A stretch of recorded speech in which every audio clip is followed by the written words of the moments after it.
ان شاء الله تعدي على خير وتقوم بألف سلامة.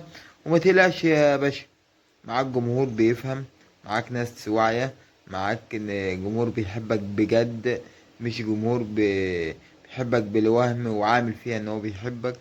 فاهم ازاي؟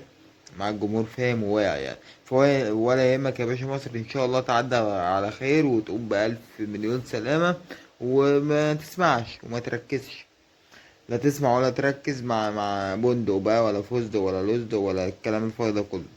امم ده تقول بقى ده بيتريق وده شمتان، سيب اللي يتريق يتريق وسيب اللي يشمت يشمت.